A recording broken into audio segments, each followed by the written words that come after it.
Hoje eu vou te mostrar 6 coisas que deixam a casa estranha. E olha que muitas vezes a decoração é bonita, os móveis são bons, tá tudo organizado, mas mesmo assim dá aquela sensação de que tem algo aqui que não funciona, mas eu não sei bem o que é. No fim do vídeo você vai pensar, como eu nunca percebi isso antes? E o bom é que são simples ajustes no lugar dos móveis e decorações, e que não precisam de um grande investimento. E são ideias valiosas para deixar a sua decoração espetacular. Se você está chegando agora, prazer, eu sou a Fábia, e esse é o quadro Você Decora, onde a gente conversa sobre decoração sem complicar. Primeira coisa que deixa a casa estranha, tudo encostado na parede. Sofá colado, mesa colada, poltrona encostada, o tapete está no limite. Eu sei que os espaços estão cada vez menores e muitas vezes encostar tudo na parede parece sim a única solução. E tudo bem, isso é real. Mas o problema é quando tudo fica em linha reta, sem nenhum ponto de quebra, porque aí o ambiente fica duro, sem dinâmica nenhuma. Ajuste simples que funciona muito bem. Se você usa tapete na sala, não precisa empurrar ele até a parede. Deixa só até os pés da frente do sofá. A mesinha lateral tenta não colar totalmente no braço do sofá. Deixa ela um pouquinho mais solta. E se tiver espaço, uma luminária de piso fora da linha da parede já muda tudo, porque cria um ponto visual diferente sem atrapalhar a circulação. Na cozinha vale o mesmo raciocínio. Em vez de tudo alinhado na parede ou na bancada, cria pequenos pontos de apoio. Uma bandeja com azeite e temperos, uma fruteira no centro, um porta-tempero mais alto com um objeto melhor ao lado.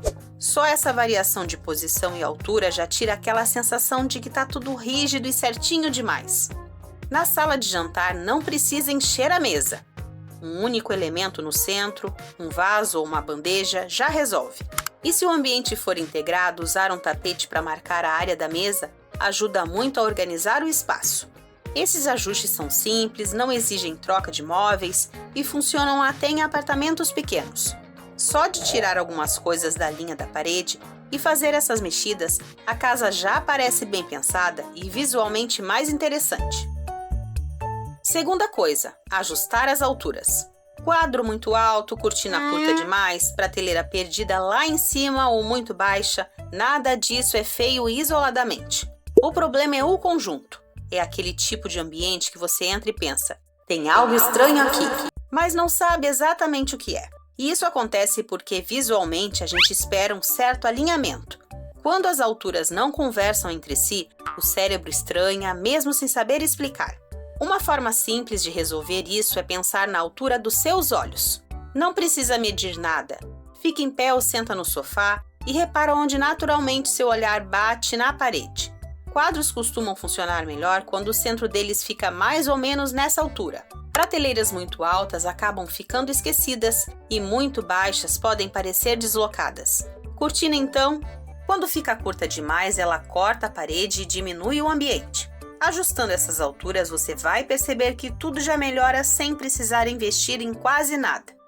Terceiro ponto, objetos incríveis, mas mal posicionados. Sabe aquela decoração linda que está num canto que ninguém olha? Como um quadro ótimo que acaba escondido atrás da porta, ou ainda aquele objeto especial que você gosta, mas está meio perdido no ambiente. O problema não são os objetos, quase nunca é, e sim o lugar onde ele está. Aqui entra uma pergunta simples. Isso aqui é para chamar atenção ou é só para complementar? Quando você começa a pensar desse jeito, muita coisa se resolve só mudando de lugar.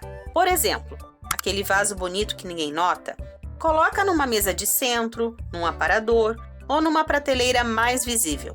Aquela peça delicada que passa batida, aproxima de uma luminária ou coloca sobre um móvel mais baixo, onde ela pareça melhor. Já aqueles objetos pequenos, tipo miniaturas perdidas por aí, esses são os vilões de espaço e muitas vezes só atrapalham. Esses a gente vai falar em seguida. Mas te digo que apenas com essas trocas de lugar, a casa já muda completamente de cara sem comprar nada novo. Quarto ponto, e esse é bem clássico, coisas demais espalhadas por todo lado. Aqui costuma doer um pouquinho porque envolve desapego. É um objeto em cada canto, outro ali, mais um aqui, tudo organizado, mas tudo disputando atenção ao mesmo tempo. E aí a casa começa a parecer até confusa, mesmo sem estar bagunçada. A solução é bem prática e fácil de fazer. Primeiro passo, junta. Em vez de espalhar, agrupa. 3 velas juntas numa bandeja ficam muito melhores do que 3 velas soltas pela casa. 2 vasos próximos conversam mais do que cada um em um canto. Livros empilhados com um objeto por cima funcionam melhor do que livros perdidos. E aqui vai uma regra simples: escolhe menos coisas. Fica só com o que você gosta de verdade ou que tem alguma função. O resto pode sair de cena sem culpa. E outra coisa importante: não precisa preencher tudo. Uma mesa com pouca coisa em cima não é um erro. Vazio também decora. Esses espaços ajudam tudo ao redor a funcionar melhor e deixam o ambiente mais leve visualmente. Quinto ponto, e esse é forte: escala errada. Escala na decoração de interiores é quando você olha para um ambiente e tudo parece do tamanho certo. Nem pequeno demais a ponto de sumir, nem grande demais a ponto de atrapalhar.